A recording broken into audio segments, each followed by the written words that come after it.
Dadalhin kita sa aming bahay, hindi tayo mag-aaway. Alis tayo sa tunay na mundo. Come on na! Dadalhin kita sa aming bahay, hindi tayo mag-aaway. Alis tayo. Nag-accept po ba kayo ng ligaw? Apo. Sure po ba sa inyo yung liligawan kayo with chocolates and flowers? So, depende. Kung liligawan po kayo na magpapaalam or pusa na lang Papaalam.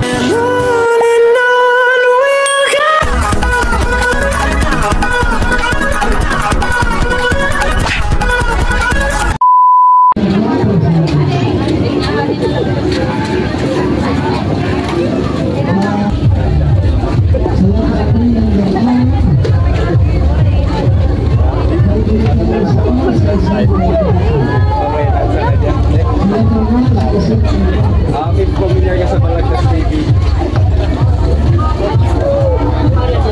gumagawa ng random photoshoot. Okay na po ba sa inyo mga picture?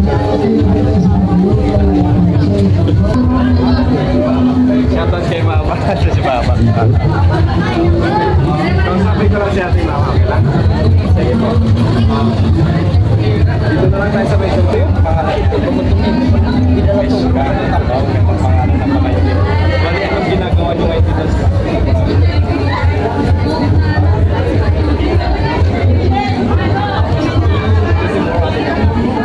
until tomorrow, pero taga-saan po kayo? Taga-Taklo. Wow,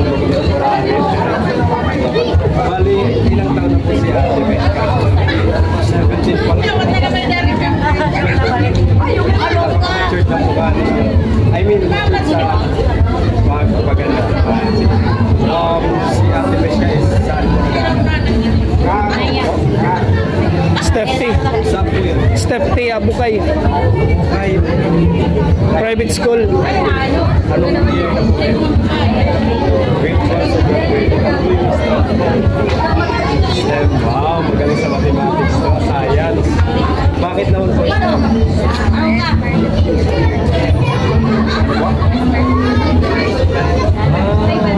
Want to be a doctor in the future.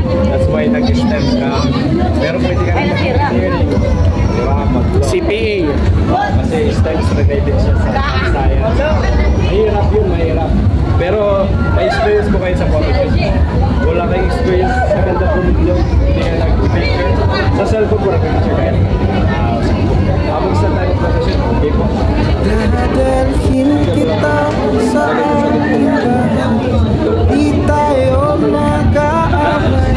Alis tayo sa tunay na mundo.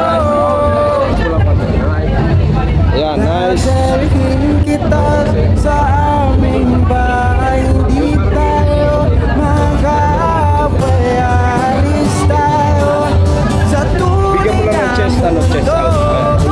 mundo.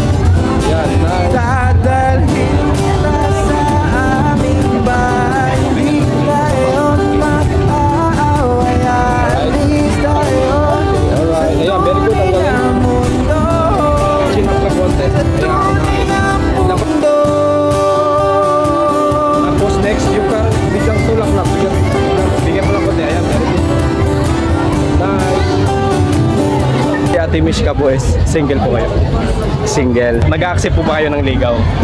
Apo. Ano po yung gusto niyo yung looks ng isang guy? I'm not really like, I don't really base mo sa looks or on the personality. More in personality. Pero, apo, sa personality ng isang guy, ano po yung gusto niyo? Respectful po and has manners. Wow, respectful. Pabor po ba sa inyo yung liligawan kayo with chocolates and flowers? Okay. Depende. Ano po ba yung gusto niyo? Yung liligawan po kayo na magpapaalam or pusa na lang Papaalam. magpapaalam? Sige. Dadalhin kita sa aming bahay, di tayo mag-aaway. Alis tayo